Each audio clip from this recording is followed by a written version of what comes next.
insulator means we have a two bonds, conduction band and then covalent bond. So conduction bond and then covalent bond, in between that we have a big gap is there. So that is called energy gap.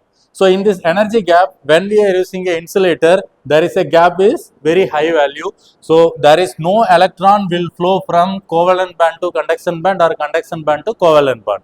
So because we have a huge amount of gap is there. So when we are applying the high pressure of voltage potential, at the same time it will not move from one point to another point. That is called as a insulator. So next we are going to see about the conductor. In this conductor, covalent bond and then conduction bond both are overlapped together. So that means already it will be overlapped one. So it have a potential to move from conduction band to covalent band as well as covalent band to conduction band with without giving any external power supplies, right? So that is called as a conductor. So this is for conductor. So this is for an insulator, right? So in between that we are getting some kind of characteristics from insulator. We are taking some characteristics from conductor. We are making semiconductor. So that means it will be a semiconductor. So that means half of the portion it will be act as a insulator, half of the portion it will be act as a conductor. So we are making this.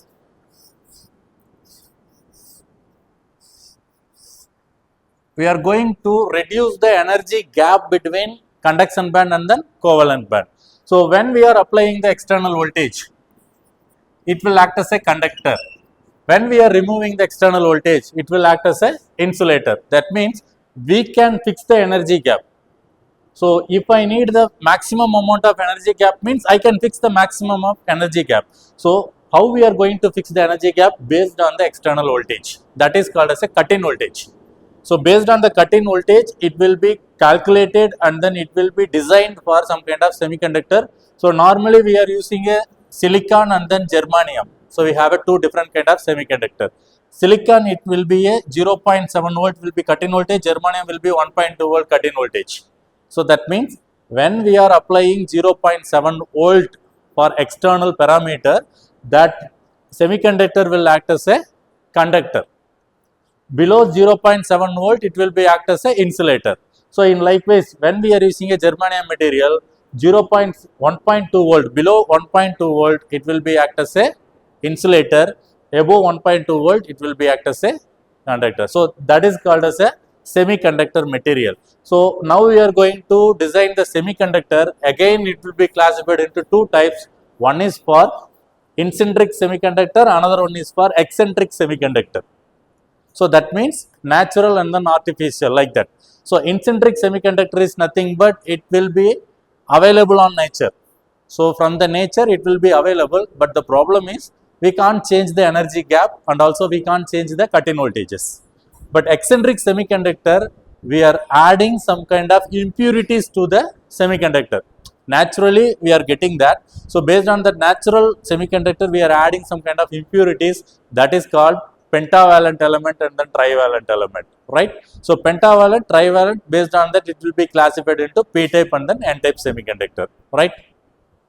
So we will see PV cell, we are adding p-type semiconductor, again we are adding n-type semiconductor. So p-type semiconductor means we have a majority number of holes, minority number of electrons. In n-type semiconductor, majority number of electrons, minority number of holes. So this junction is called PN junction, right? So that means electron and then holes will be combined together here. So this is called as a electron hole pair, right? So it have a two different kind of condition. When we are giving some kind of external voltages, when we are giving some kind of external voltage, it will be act as a conductor. So inside the depletion layer, it will deliver some kind of energy. So nothing but it is called as a LED, light emitting diode.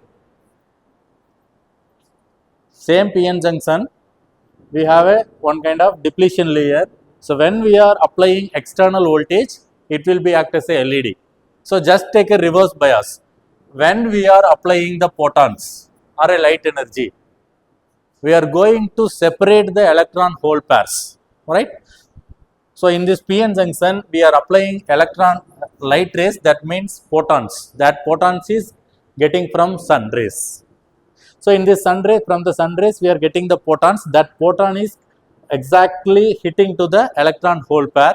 Now the electron hole pair will get separated. So electron will move from one point to another point. That is called as a electron movement, or nothing but it is called as a current movement. Flow of electron is nothing but current.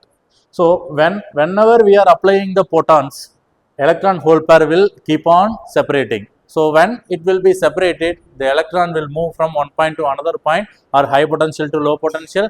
That is called as a electricity. So we need some kind of arrangements. For example, so that is called as a solar plate or solar panel collector. So this is for a glass material.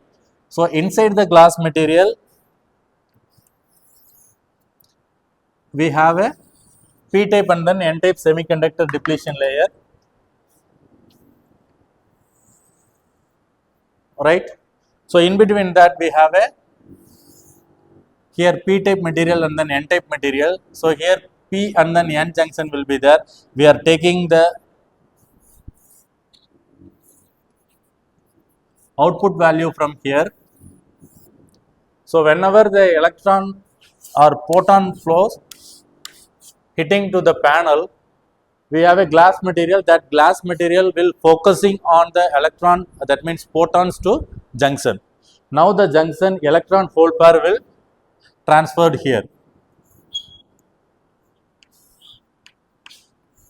So when you are hitting here, so automatically electron will flow. The hole will separate it. So it is nothing but opposition direction of LEDs. Light emitting diode, it will be emit the light rays, it will be emit the photons based on external power supply. In solar panel, again PV cell, that is called as a photovoltaic cell. That photovoltaic cell, it has working in reverse manner. When we are applying the photon, we can get an external voltage.